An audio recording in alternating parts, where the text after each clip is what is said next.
Hi, I'm Tim Langston with Red Dog Bushcraft, and today I'd like to talk to you for just a minute about shelter. In the bushcraft and lightweight camping community, the subject of shelter is about as debated as knives are in bushcraft and survival. But this is my personal opinion and what I have found that works for me in the Eastern Virginia area most of the time. When we start talking about covering, I'm going through a class and it asks you this question. There are many types of covering to choose from, and a lot of the determination comes from the terrain and the weather conditions. For this exercise, use the weather and season appropriate for your area and decide on one type of covering to carry. Identify what purpose these items will provide that will help ensure your survivability beyond the obvious. Now, for this reason and many others, I chose to go with a hammock and a tarp.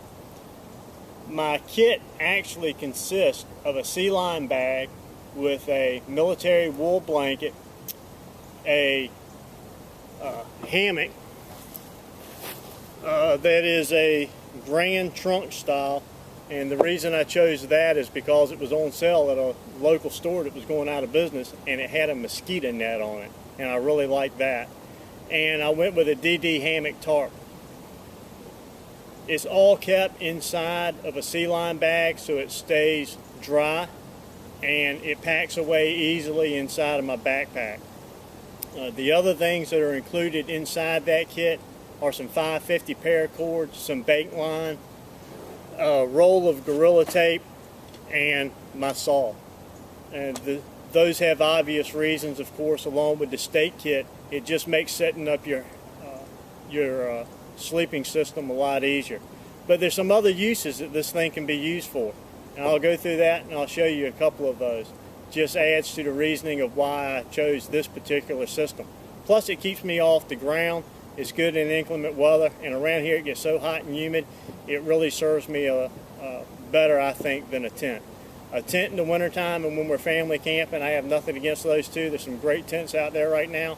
But for versatility, I think the tarp is the way to go. Stay with me and I'll show you a couple of the other uses.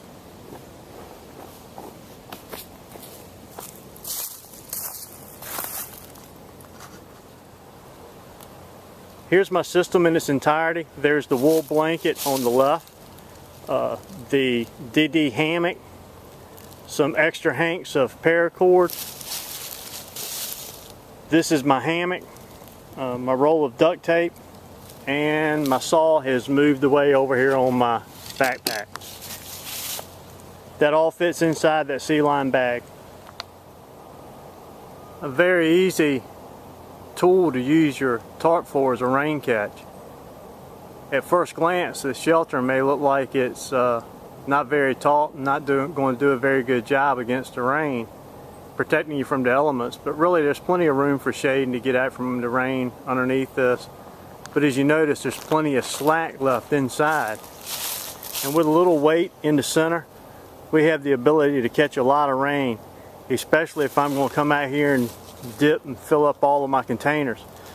Collecting water can be a little sketchy sometimes around here, and having to boil your water and filter it all the time is a little bit of a pain, but you don't have to do any of that to rainwater, and this is a great way to collect some, especially around here. It seems like it rains every other day, and it rains a lot, so you could probably collect all you needed as long as you had containers.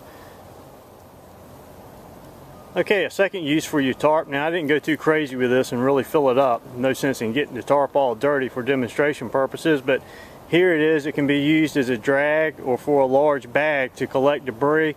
Let's say there were more in your party that could fit underneath the tarp, or you just wanted to construct a debris shelter. Here's a great way of carrying that. It could also be utilized for carrying firewood and other collectibles. A third use for a tarp is to make an improvised litter. Let's say you were out and you had to tote someone out of the woods, or let's just say you wanted to make a raised bed. Here's a way that you can do that. Cut 2 long stays and lay crossways your tarp, and then simply fold it over. And as long as where you're laying the tarp over is where the person is laying, it won't slip apart. It's done like this.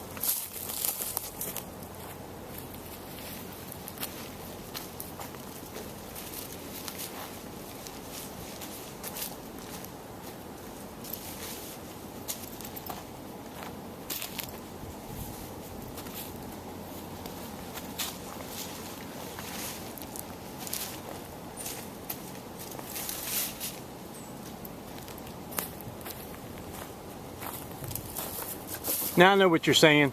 That's not going to hold anybody. Let's see. I don't have my son here to hold the camera for me today, so I'm going to use my truck bed to hold the two ends of the litter. As you can see, there's nothing under it.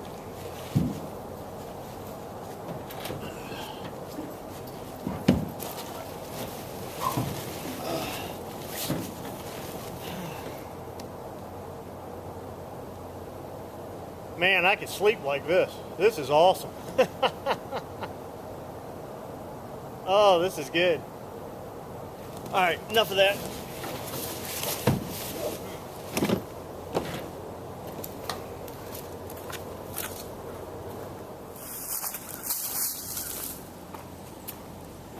Okay, I said that we would go over 3, and that's our 3, but I wanted to go through one more because it's one that I think is important. And it's probably what I use it for if I don't use it for a lean-to type shelter more than anything else, or at least a shelter to go over my hammock. And that's to simply take it and wrap up in it. Use it as a casualty blanket or an emergency first aid blanket. Now yes, this could be considered shelter because I guess a poncho is considered part of your clothing. But if you have someone that's hurt in the woods, treating them for shot, keeping their body's core temperature is very important, keeping that regulated, and a tarp can help you do that. So don't forget the uses of a tarp as far as using it as a blanket, as well as keeping the rain, the dew, all of that off of you. When it comes to keeping that wind off, you know, that's another way that we lose a lot of heat.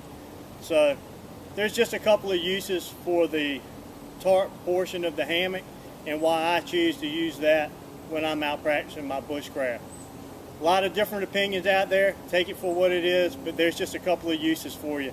Have a great day. Thanks for joining me for this video. Once again, I'm Tim Langston with Red Dog Bushcraft. God bless.